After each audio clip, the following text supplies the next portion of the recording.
जबरदस्ती उसे किस करने लगा।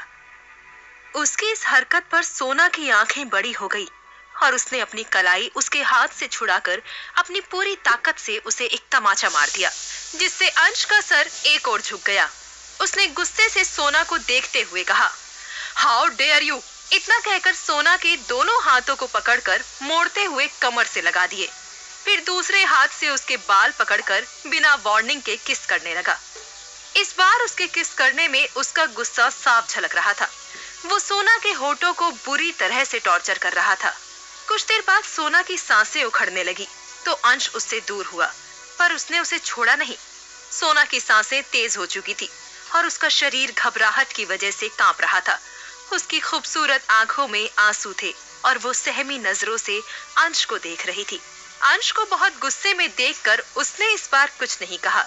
उसे चुप देखकर अंश खतरनाक तरीके से मुस्कुराया और सोना के पास आते हुए अपनी हस्की वॉइस में बोला, याद रखना, मेरा नाम अंश रायजादा है, जिसे झुकाना मुश्किल ही नहीं नामुमकिन है।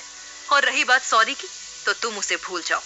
अंश रायजादा ने आज तक ना किसी से सॉरी कहा है और ना कभी कहेगा।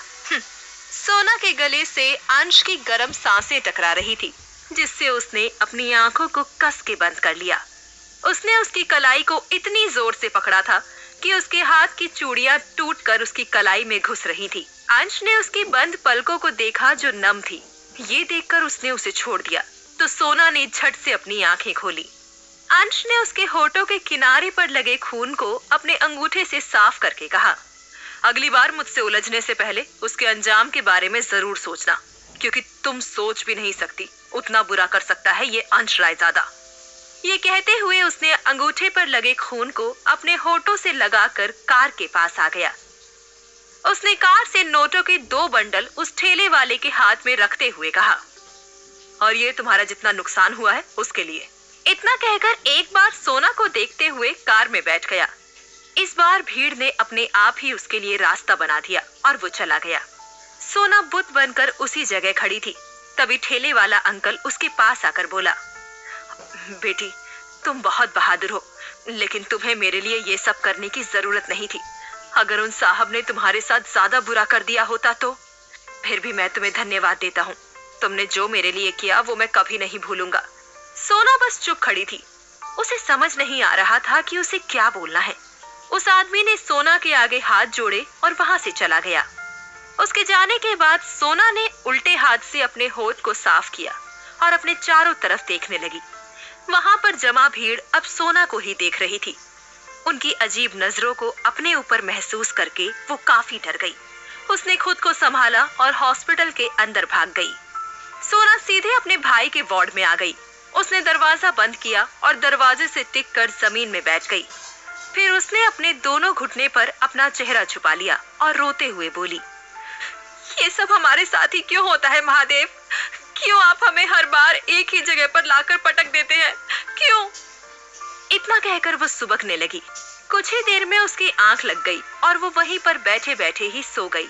दूसरी तरफ एक अंधेरे कमरे में एक आदमी अपने घुटनों के बल बैठकर किसी के सामने हाथ जोड़कर रो रहा था। उसके सामने अंश सोफे पर किसी राजा की तरह बैठा था। उसके शर्ट के ऊपर के कुछ बटन खुले थे। उसके एक हाथ में गन और दूसरे हाथ में सिगरेट थी। वो आदमी अंश के सामने लगभग गिड़गिड़ाते हुए बोला, सर, मैंने कुछ भी जानबूझकर नहीं किया सर, प्लीज मुझे माफ कर दो। अंश अपने हाथ में गन को घुमाते हुए बोला, शेखर, तुम्हें पता है ना, मुझे धोखा बर्दाश्त नहीं होता। फिर भी तुम्हारी इतनी हिम्मत, तुमने मुझे धोखा दिया। ऐसा कहते हुए वो सामने की ओर थोड़ा सा झुका। उसकी दोनों आंखों में तूफान जैसा कुछ था। शेखर अंश का खास आदमी था, पर उसने कल रात ही उसे उसके दुश्मनों के साथ मिलकर धोखा दिया था और उसे मारने का प्लान बनाया था। अंश की भयानक आवाज सुनकर शेखर को पसीना आना शुरू हो गया। उसने अपने माथे का पसीना अपने हाथ से पोंछते हुए कहा, सर, प्लीज मेरा भरोसा कीजिए, मैंने कुछ नहीं किया। अंश ने अपनी कड़क आवाज में कहा, मुझे पता है तुम मेरे दुश्मनों से मिले हुए हो और कल रात क्लब में तुमने ही मुझ पर हमला करवाया था। तुम्हें क्या लगा था मैं कुछ जान नहीं पाऊंगा? ऐसा कहते हुए वो इस आदमी की आंखों में देखे जा रहा था। शेखर की हालत खराब हो गई थी। उसने रोते हुए कहा, सर, मुझे माफ कर दीजिए, मैं। शेखर की बात पूरी होती उससे पहले उसके सिर के बीचों बीच एक गोली आकर लगी और वो वहीं ढेर हो गया। अंश ने गन से निकल रहे धुएं को फूंक मारते हुए कहा, आई हेट लायर्स। इतना कहकर वो उठा और शौर्य से बोला, इसे कहीं फेंक दो, कल की न्यूज में इसका फोटो आना चाहिए। मेरे दुश्मनों को भी तो पता चलना चाहिए मुझसे उलझने वालों का क्या अंजाम होता है। उसने ऐसा कहा तो एक बार फिर से उसके दिमाग में इस नीली आंखों वाली लड़की का ख्याल आया, जिसके बारे में वो पूरे दिन सोच रहा था। उसकी घबराई हुई नीली आंखें बार बार अंश की आंखों के सामने आ रही थी, जो अंश को बेचैन कर रही थी। एक बॉडीगार्ड ने उसके हाथ से गन ले लिया और उसे एक टॉवल दे दिया। उसने अपने दिमाग से उसके ख्यालों को झटका और अपने हाथ साफ करते हुए बोला, दिल्ली जाने की तैयारी करो। इधर सोना आदित्य के पास बैठी थी। उसने डॉक्टर से कुछ दिनों की छुट्टी ले ली थी, इसलिए आदित्य के पास रहने के अलावा उसके पास कोई और काम नहीं था। आदित्य को अब भी होश नहीं आया था। सोना ने वक्त देखा तो रात के 8 बज रहे थे। तभी सोना को अपने पेट में मरोड़ उठने लगी, क्योंकि उसने सुबह के नाश्ते के बाद से कुछ भी नहीं खाया था। वो कैंटीन की तरफ आई, तभी उसने कुछ स्टाफ को आपस में बात करते सुना। हाँ, ये वही है। जब वो सब हो रहा था तब मैं भी वहीं पर था। मैंने देखा, इसने जानबूझकर सीन क्रिएट किया था। दिखने में तो कितनी सीधी सादी है, पर हरकतें देखो इसकी। इसने द ग्रेट अंश रायजादा को फंसा लिया। सच अ गोल्ड डिगर। सोना के कान में ये आवाज पड़ी और उसके कान खड़े हो गए। वो उनके पास आकर बोली, क्या कहा? उस स्टाफ ने कुछ नहीं कहा और टीवी पर चल रहे न्यूज की तरफ इशारा किया। टीवी पर न्यूज चल रही थी। दिल्ली का मोस्ट एलिजिबल बैचलर अंश रायजादा आज सुबह अपनी गर्लफ्रेंड के साथ बीच सड़क पर क्यूट फाइट करते नजर आई। उनकी गर्लफ्रेंड ने उन्हें थप्पड़ मारा और बदले में अंश रायजादा ने उन्हें 2 बार किस किया। ऐसा तो तभी होता है जब कपल्स के बीच रोमांटिक फाइट होती है। उन दोनों को किस करते देख वहाँ पर भीड़ उमड़ गई। आप इस वीडियो में देख सकते हैं दोनों कितने करीब होकर पूरी दुनिया को अपना प्यार शो ऑफ कर रहे हैं। कहा जा रहा है वीडियो में दिखाने वाली लड़की एक मामूली सी नर्स है। इसके अलावा उसकी कोई जानकारी मौजूद नहीं है। वीडियो में अंश का चेहरा तो साफ नजर आ रहा था, पर सोना ठीक से दिखाई नहीं दे रही थी। सोना ने ये देखा और उसकी आंखें फैल गई। एक बार फिर से उस दृश्य को देखकर सोना के दिमाग में कई सारे ब्लास्ट होने लगे।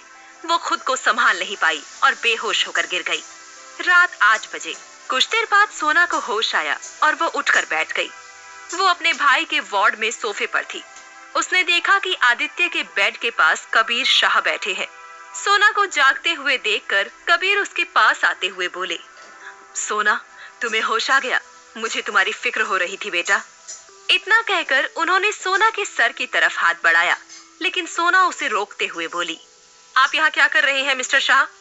कबीर ने कहा, तुम ऐसे क्यों बात कर रही हो सोना? ऑफ कोर्स मैं यहाँ आदित्य और तुमसे मिलने आया हूँ। सोना सोफे से खड़े होते हुए बोली, लेकिन हमने सुबह कहा था कि हमें आपकी जरूरत नहीं है, फिर क्यों आप हमें अकेले नहीं छोड़ देते? कबीर ने कहा, सोना, पागलों जैसे बात मत करो। मैं तुम्हारा पिता हूँ, तुम क्यों नहीं समझ रही? इस वक्त तुम्हें मेरी जरूरत है। सोना उसकी आंखों में देखते हुए बोली, आप गलत समझ रहे हैं। ना कल हमें आपकी जरूरत थी और ना आज है। हमने जिस तरह से अपना ध्यान पिछले 13 साल से रखा है, वैसे ही अब भी रख सकती हूँ। अब आप जाइए यहाँ से। इतना कहकर वो आदित्य की तरफ जाने लगी तो कबीर ने गुस्से से उसका हाथ पकड़कर कहा, इनफ इज इनफ सोना, मैं तुम्हारी बकवास सुन रहा हूँ। इसका मतलब ये नहीं कि तुम अपने पापा से इस तरह बात करोगी। अगर कल रात मैं नहीं होता तो आदित्य उस सड़क पर पड़ा होता और तुम कुछ भी नहीं कर पाती। कौन करता तुम्हारी मदद? कौन हॉस्पिटल का बिल भरता? अभी देर नहीं हुई है। अगर मैं चाहूँ तो अब भी आदित्य का ट्रीटमेंट रुकवा सकता हूँ और तुम्हें इस हॉस्पिटल से बाहर फेंकवा सकता हूँ। सोना ने हैरानी से उसे देखा। उसे यकीन नहीं हो रहा था कबीर इस तरह बात कर सकता था। वो कबीर की तरफ देखते हुए बोली, you can't do that. Kabir बोला, यस आई कैन। सोना कुछ और भी कहने को थी कि तभी उसे आदित्य की आवाज सुनाई दी।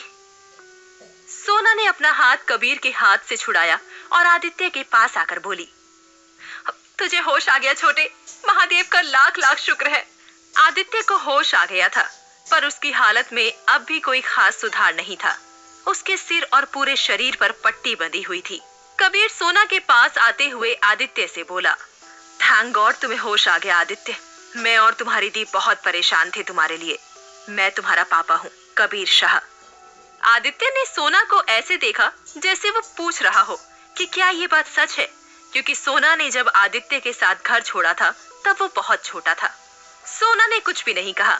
वो अपने पिता से नफरत करती थी, लेकिन इस बात को झुठला नहीं सकती थी कि इस वक्त आदित्य कबीर की वजह से जिंदा है। सोना ने कुछ भी नहीं कहा। कुछ देर बाद डॉक्टर कमरे में आए और आदित्य को पूरी तरह से खतरे से बाहर बताकर चले गए। देखते ही देखते रात के 10 बज गए। आदित्य दवाई की वजह से सो चुका था, पर सोना की आंखों में नींद का कोई नामो निशान नहीं था। पिछले 2 दिनों से उसके साथ जो हो रहा था वो उसी के बारे में सोच रही थी। पहले आदित्य को चोट लगना, 13 साल बाद अपने पिता से मिलना और फिर अंश का उसके करीब आना। उसका मन बहुत अशांत था। उसने अपनी कलाई देखी, जिसको सुबह अंश ने कसकर पकड़ा था, जिससे उसकी कुछ चूड़ियां टूटकर उसकी कलाई में घुस गई थी। इधर अंश अपने प्राइवेट जेट से दिल्ली वापस जा रहा था। उसके चेहरे पर रोज की तरह कोई भाव नहीं थे। उसके हाथ में सफेद रंग का कपड़ा था, जिसे उसने कसकर पकड़ रखा था।